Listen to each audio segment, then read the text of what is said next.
नमस्कार, capital TV Bihar देख रहे हैं आप और मैं हूं आपके साथ दिव्या सिंह। बिहार के स्पेशल स्टोरी में आपका स्वागत है।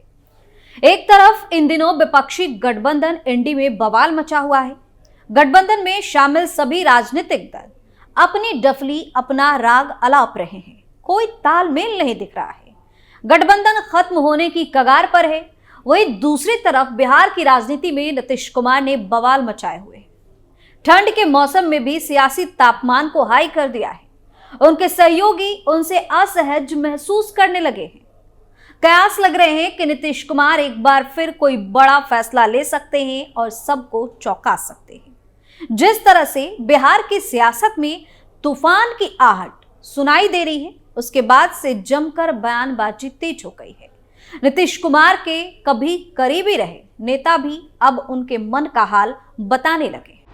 बिहार की सियासत में तूफान आने के संकेत। इंडिया गठबंधन में क्यों पड़ रही है फूट? चुनावी रणनीतिकार ने बता दी वजह। सीएम नीतीश कुमार पर भी उठाए सवाल। विपक्षी गठबंधन को एक करने का जो जिम्मा नीतीश कुमार ने उठाया था वो फेल होता दिख रहा है। उनके मंसूबों पर पानी फिर गया है। इतना ही नहीं, इंडी गठबंधन में पड़ी फूट के बाद अब नीतीश कुमार जो कदम उठाने वाले हैं उससे एक बार फिर बिहार की सत्ता में बदलाव के संकेत मिलने लगे हैं। लेकिन इन सब के बीच नीतीश कुमार की जमकर फजीहत भी हो रही है।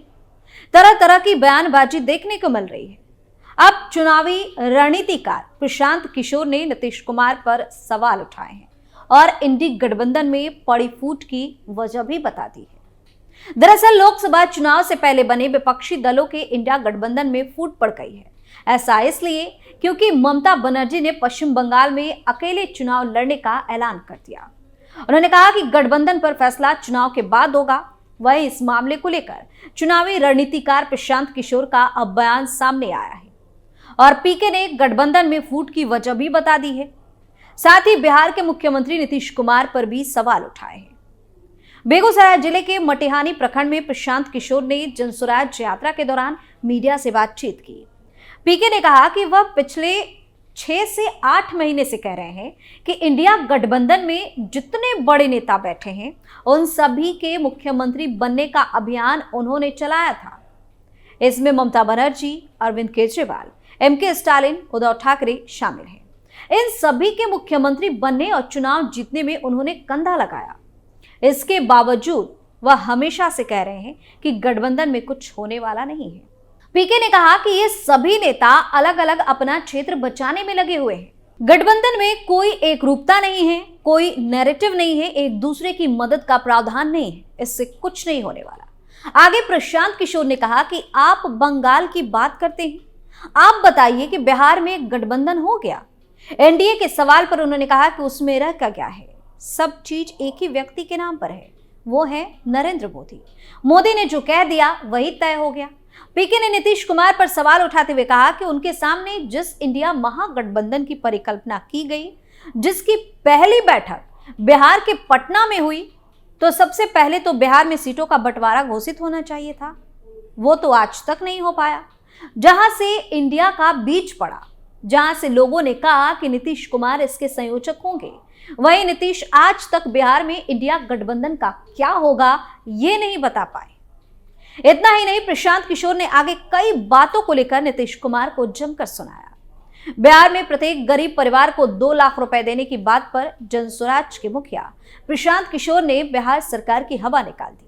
उन्होंने कहा कि यह सब लॉलीपॉप है, आप लोग समझ नहीं रहे। नीतीश कुमार जनता को बेवकूफ बनाने का काम कर रहे हैं।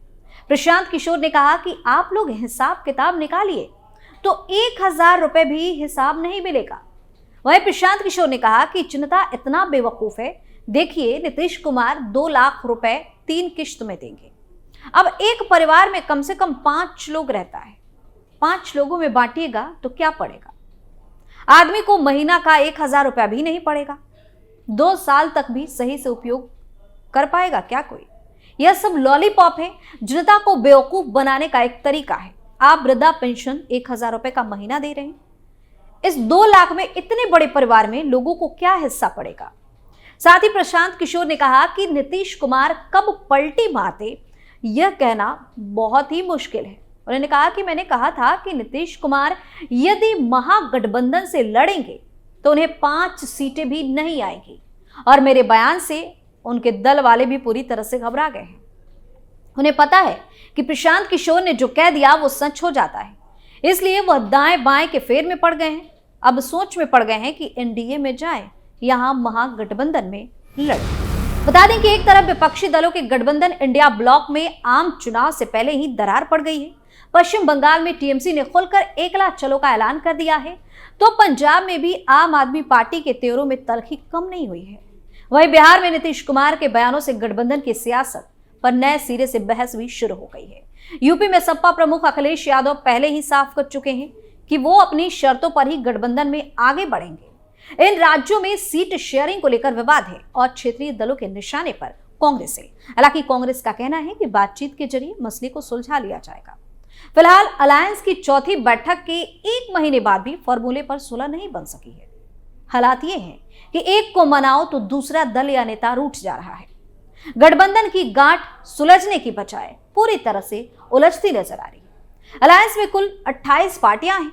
पश्चिम बंगाल में टीएमसी और कांग्रेस आमने सामने है। ममता बंगाल में कांग्रेस को 2 सीटों से ज्यादा देने के लिए तैयार नहीं है। कांग्रेस 10 से 12 सीटें की डिमांड रख रही है। कांग्रेस लेफ्ट को साथ रखना चाहती है, जबकि ममता इसके लिए तैयार नहीं है। ममता के इस बयान के बाद गठबंधन की सियासत भी गर्मा गई है। इसी तरह दिल्ली में आप और कांग्रेस के बीच गर्माहट देखने को मिल रही है। दिल्ली में भी आप संगठन का मानना है कि राज्य में उसकी सरकार है और अब संगठन भी मजबूत हो गया है। ऐसे में अलायंस में सहयोगी कांग्रेस को छोटे भाई की तरह महत्व दिया जाएगा। वहीं यूपी में अखिलेश यादव का अपना अलग रुख है। 2019 के लोकसभा चुनाव में सपा और बसपा में अलायंस हुआ था और सपा ने सिर्फ 5 सीटों पर जीत हासिल की थी। कांग्रेस को 1 सीट रायबरेली में मिली थी। इस बार आम चुनाव में सपा इंडिया ब्लॉक में 65 सीटों की डिमांड कर रही है, वहीं कांग्रेस भी 25 सीटें मांग रही है। लेकिन इन सब के बीच बिहार से भी संकेत मिल रहे हैं कि अलायंस में सब कुछ ठीक नहीं चल रहा। हाल में जदयू प्रमुख और मुख्यमंत्री नीतीश कुमार के बदलते तेवर इंडिया ब्लॉक की टेंशन बढ़ा रहे।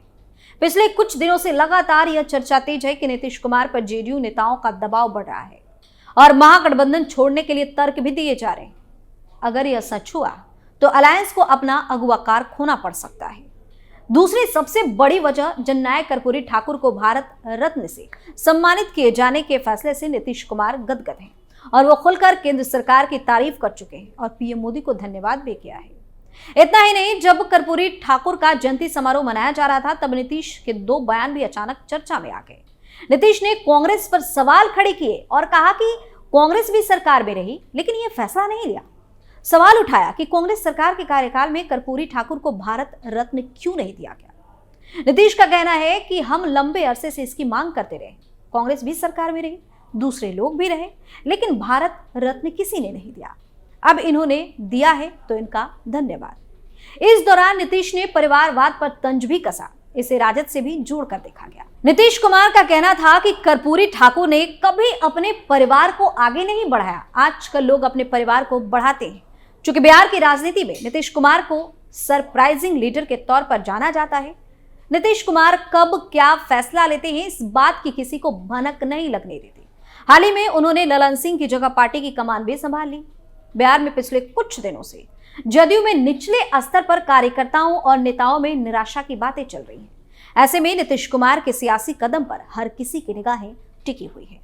बिहार की स्पेशल स्टोरी में फिलहाल के लिए इतना ही। देखते रहिए कैपिटल टीवी बिहार। नमस्कार।